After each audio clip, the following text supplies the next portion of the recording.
It's with a heavy heart that we have to acknowledge that another one of the great independent horror film directors has passed on, in Tobe Hooper.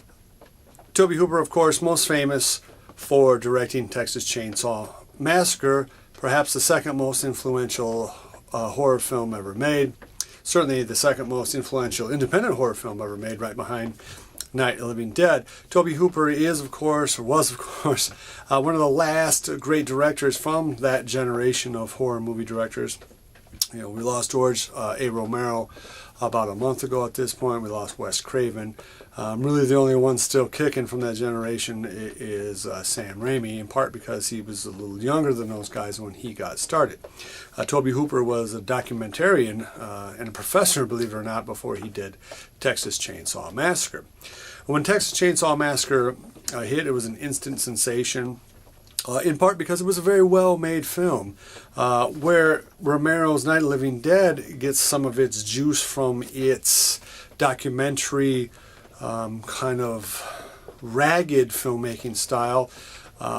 Texas Chainsaw Massacre is actually a very slick film. There's a very elegant, smooth dolly shot of the girl walking in up to the house to ask for directions or something like that. Just a very well done, very creepy little shot. Of course, it's shot in color, which helps modern audiences kind of accept the reality of it.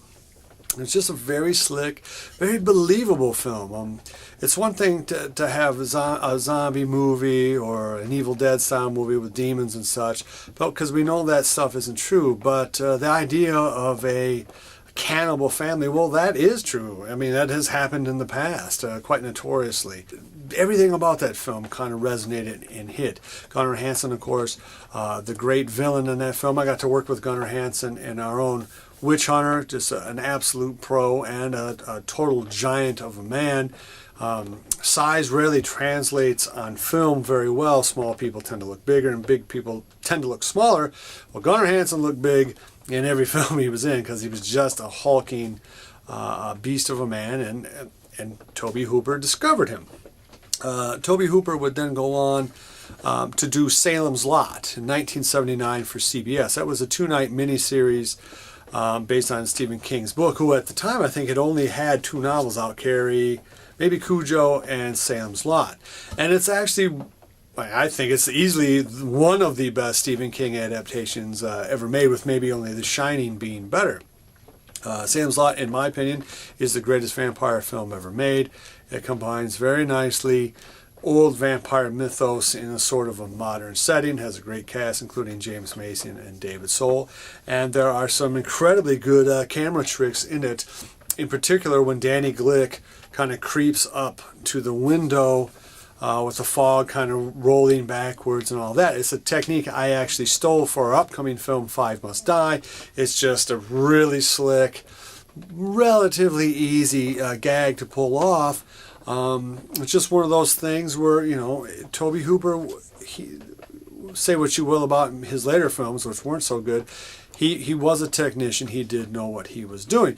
Of course, after Salem's Lot, he made Poltergeist. Came out, I believe, in 1984. Poltergeist was just as big a sensation as Night of the Living Dead or Salem's Lot had been, but even bigger because Steven Spielberg was behind it. ILM, They're Here, had a great ad campaign, and of course is a great film.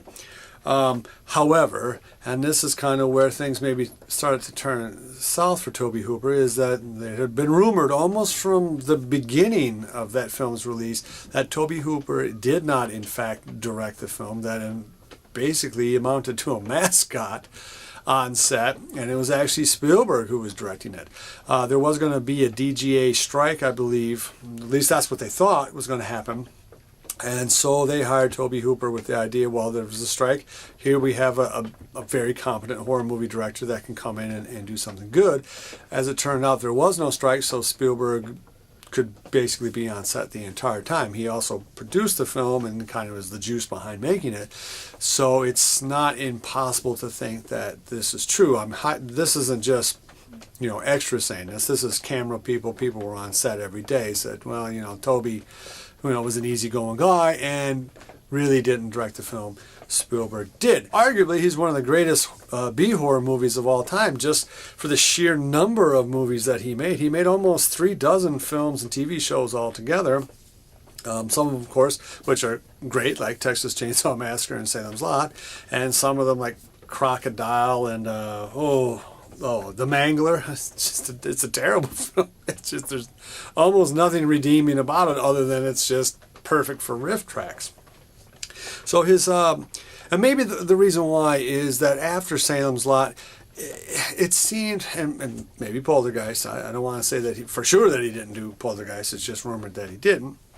But after Poltergeist, certainly the tone of his films were kind of light-hearted, tongue-in-cheek, black comedies, kind of always poking fun of the genre, something that Wes Craven kind of has dabbled with, something that Sam Raimi has dabbled with. But Tobe Hooper went whole hog on it, and it's not really what audiences want to see. It's not what horror fans want to see, and it never could kind of dance on the head of the needle the way that Spielberg can in the same kind of way, where he can make something both horrifying and yet somehow okay for a 12-year-old to watch. Tobe Hooper never could quite get the thread through the eye of the needle for that kind of thing. But his influence should not be underestimated. He's certainly an influence on me. He's an influence on, I think, Wes Craven, Sam Raimi, Ridley Scott before he made Alien.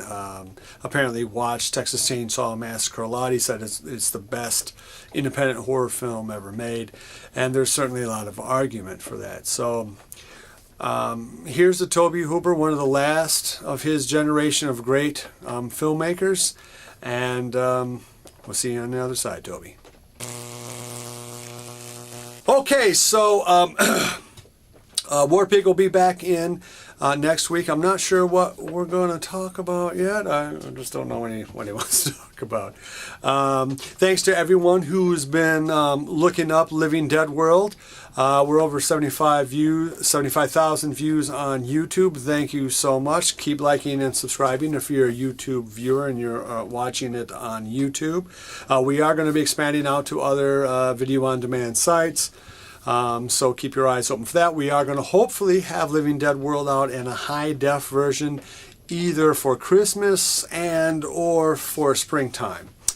We are definitely going to be doing a zombie, looks like, series based on the success of Living Dead World. Not entirely certain that it's going to be an outright sequel to Living Dead World, but that is something we're looking at. So if you're a fan of that film, keep looking for that. As I film this, it's at the end of August.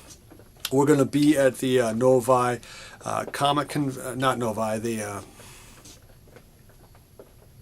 as we film this, it's the end of August, and we're going to be at the Monroe Comic Con on September 16th, and we're going to have some, at least one show kind of dedicated to that and some more information on that. But if you are interested in seeing us in person or buying our new film, Five Must Die, we will be selling it there, and that is next month, September 16th at the Monroe Comic Con. Check out their website there. I'll post a link to that. And as always, thank you for stopping by. Your support means an awful lot to us. We're a small company, and so all the subscribers, all the likes, all the positive reviews have really kind of buoyed us and keeps us, gives us the energy to keep on rolling. So as always, until next time, we'll see you next week, and mwah! See you soon.